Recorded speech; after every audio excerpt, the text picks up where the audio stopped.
This is Chandravan. Welcome to my channel Chandrayaan Academy. बाल विकास एवं शिक्षा शास्त्र के 30 महत्वपूर्ण क्वेश्चनों की ये श्रृंखला, जिसमें आप अपने आप को जज करेंगे, चेक करेंगे कि आप कितने नंबर गेन करते हैं और आपकी पढ़ाई कितनी बेहतर है, और आने वाले सीटेट के एग्ज़ाम में आप कितना अच्छा स्कोर करेंगे, ये आप इस वीडियो से तय करेंगे आप कितने पानी में हैं। और अगर चैनल पर नए हैं तो चैनल को सब्सक्राइब करें और बेल आइकन को भी दबाएं।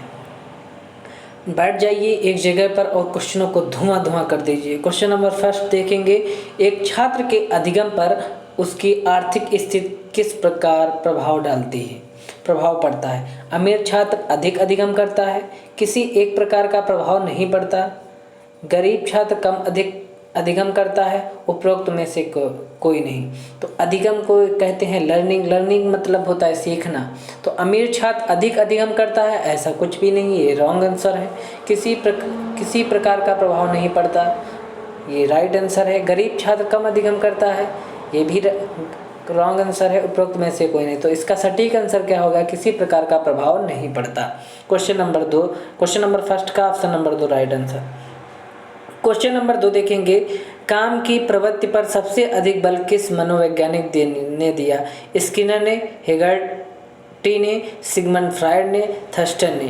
तो इसका जो राइट आंसर है ऑप्शन नंबर 3 सिगमंड फ्रायड ने ईगो, सुपर ईगो पर भी बात की। क्वेश्चन नंबर 3 देखेंगे, अगर चैनल पर नए हैं तो चैनल को सब्सक्राइब करिए।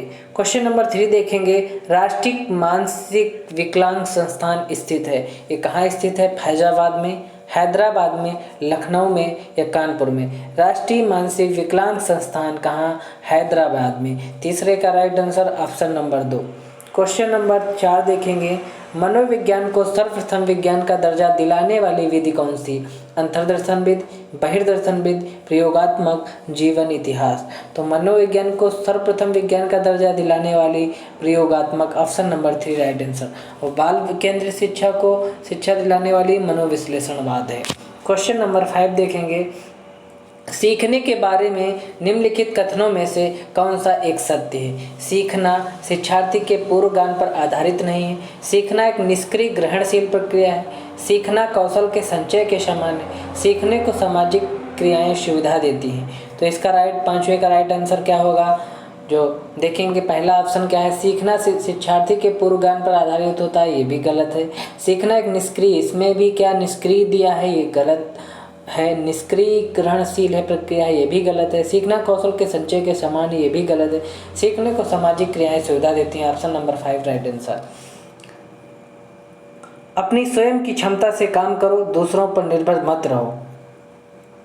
क्वेश्चन नंबर 6 देखेंगे, सीखी हुई बात को स्मरण रखने या पुनः स्मरण करने की असफलता को कहते हैं, क्या कहते हैं, कल्पना या स्मृत या विस्मृत या ध्यान। तो इसका राइट आंसर होगा 6 का ऑप्शन नंबर 3 विस्मृत। क्वेश्चन नंबर 7 देखेंगे, निम्न विमाओं में से किस पर वह व्यक्ति उच्च प्राप्तांक प्राप्त करेगा यदि वह हंसमुख है तो हो तथा सामाजिक हो। आप ये जानते हैं, अगर कोई बालक हंसमुख होगा तो क्या वो सबसे बात करेगा और सब हंसी मजाक करेगा, तो कैसा होगा, बहिर्मुखता वाला। और जो किसी से बात ना करता हो, हंसमुख नहीं हो, शांत बैठा रहो, को कैसा व्यक्ति होगा, अंतर्मुखता। तो इसका 7वें का हंसमुख कौन सा होगा, इस 7वें का राइट आंसर ऑप्शन नंबर 4 बहिर्मुखता।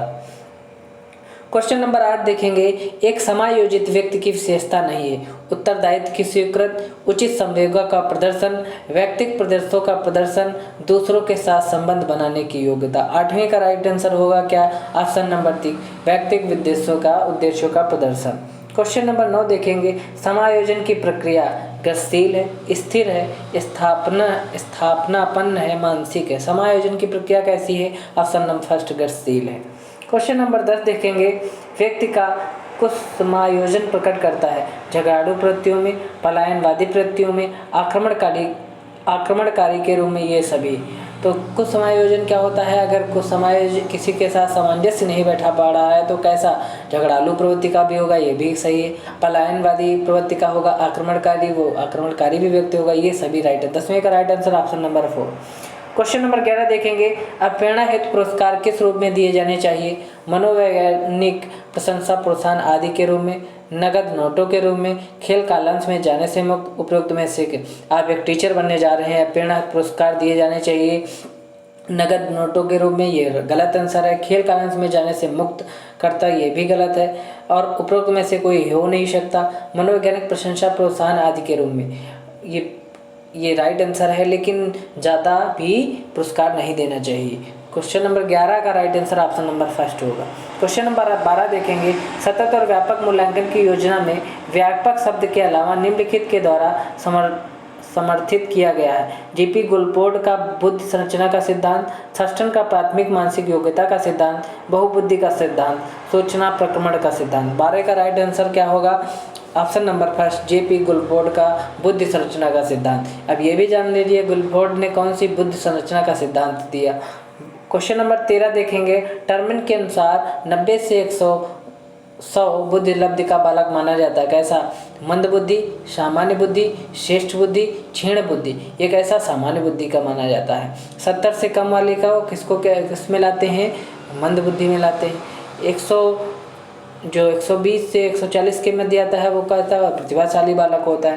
क्वेश्चन नंबर 14 देखेंगे, जिस परीक्षा में प्रश्नों के विभिन्न उत्तर न होकर एक ही उत्तर हुआ मूल्यांकन की विशेषता होगी? विश्वसनीयता, वैधता, वस्तुनिष्ठता, व्यापकता। तो ये क्या होगी?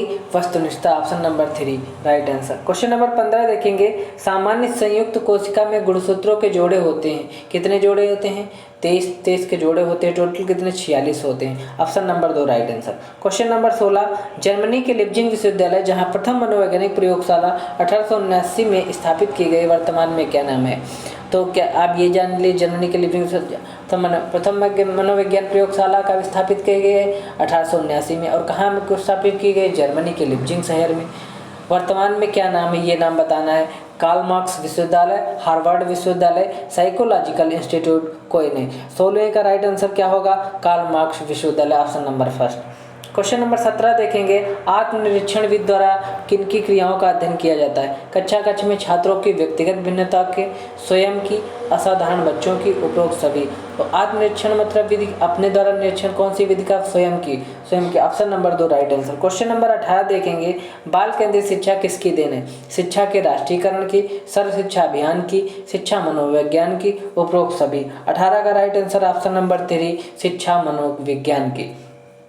क्वेश्चन नंबर 19 देखेंगे, शिक्षा मनुष्य की अंतर्निहित क्षमता का परिपूर्णता से विकास करती है या कथन है? विवेकानंद का, स्किनर का, पेस्टोलॉजी का, टैगोर का। तो ये कैसा किसका कथन है? Vivekananda, option number first. Question number 20 देखेंगे, थॉर्नडाइक ने शिक्षा मनोविज्ञान का कैसा रूप प्रदान किया? निश्चित एवं स्पष्ट, अनियमित, आंशिक स्पष्ट, उपरोक्त सभी। 20 का right answer option number first, निश्चित एवं स्पष्ट। क्वेश्चन नंबर 21 देखेंगे, हाल का सिद्धांत निम्न में से किसकी व्याख्या करता है? बुद्धि की प्रकृति, अधिगम्य प्रेरणा की भूमिका, मूल्यों का विकास, किशोरों का मनोविज्ञान। तो हाल ये एडोलेसेंस किशोरावस्था के बारे में इन्होंने बताया है, तो ये किशोरों का मनोविज्ञान, ऑप्शन नंबर 4 इसका राइट आंसर होगा। क्वेश्चन नंबर 22 देखेंगे, प्रश्नोत्तर विधि का जनक माना जाता है? मार्टेसरी, कार्डवेल को, फ्रोवेल को, सुकरात को। तो 22 का राइट आंसर ऑप्शन नंबर 4 सुकरात को माना जाता है। इनमें से कौन सा अनुच्छेद यह कहता है कि धर्म और भाषा के आधार पर आधारित अल्पसंख्यक अपने अनुसार शिक्षा संस्थानों को स्थापित कर चला सकते हैं? अनुच्छेद 29 कहता है, अनुच्छेद 29 कहता है, अनुच्छेद 30 कहता है, अनुच्छेद 30 कहता है। तो अनुच्छेद 30 ऑप्शन नंबर 3 इसका राइट आंसर होगा।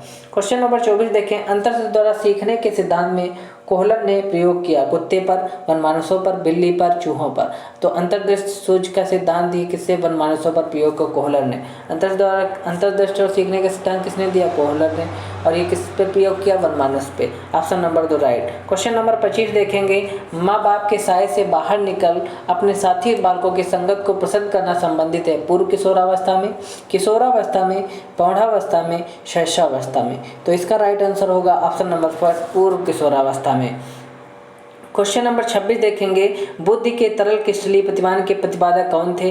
Cattle, Thorndike, Vernon, Skinner. इसका राइट आंसर होगा option number 1 cattle. Question number 27 देखेंगे, शिक्षण हेतु मानसिक उद्वेलन प्रतिमान का प्रयोग निम्न में से किसके सुधार हेतु किया जाता है? समझ, अनुप्रयोग, सृजनात्मकता, समस्या समाधान। 27 का राइट आंसर बताएंगे ऑप्शन नंबर 4 समस्या समाधान। क्वेश्चन नंबर 28 देखेंगे, गोलमैन निम्न से किससे संबंधित है? सामाजिक बुद्धि, संवेगात्मक बुद्धि, आध्यात्मिक बुद्धि, सामान्य बुद्धि। अब ये तो जानते हैं गोलमैन किससे बुद्धि से संबंधित है, तो ये कैसे संबंधित है? संवेगात्मक बुद्धि, option number 2 right answer. Question number 29 देखेंगे, छात्रों में चोरी करने की आदत को कैसे दूर किया जा सकता है? बालकों को दंडित कर, सजा देकर, उदाहरण देकर, ताड़ना देकर। तो इसका राइट आंसर बताएंगे, निगेटिव आंसर पहले अलग कर देंगे। बालकों को दंडित करके, ये भी गलत है। सजा देकर, ये भी रॉन्ग आंसर है। उदाहरण देकर, ताड़ना देकर, ये भी रॉन्ग आंसर। तो कौन सा राइट आंसर हो? उदाहरण देकर, ऑप्शन नंबर 3। क्वेश्चन नंबर 30 देखेंगे, इसका लास्ट क्वेश्चन है, निम्नलिखित में से अध्यापक के लिए सर्वोत्तम कदम कौन सा है? अध्यापन के लिए व्याख्यान विधि का प्रयोग करता है, सदैव प्रदर्शन के माध्यम से सीखता है, विद्यार्थियों को सदैव सीखने के लिए प्रेरित करता है, विद्यार्थियों को सदैव अनुशासन में रखता है। तो इसका राइट आंसर 30 का राइट आंसर बताएंगे ऑप्शन नंबर 3 विद्यार्थियों को सदैव सीखने के लिए प्रेरित करता है।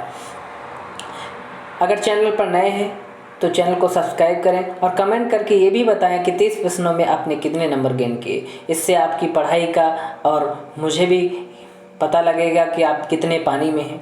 आप कमेंट करके ज़रूर बताएं कि आपने 30 प्रश्नों में कितने नंबर गेन किए। Thanks for watching Chandrayan academy.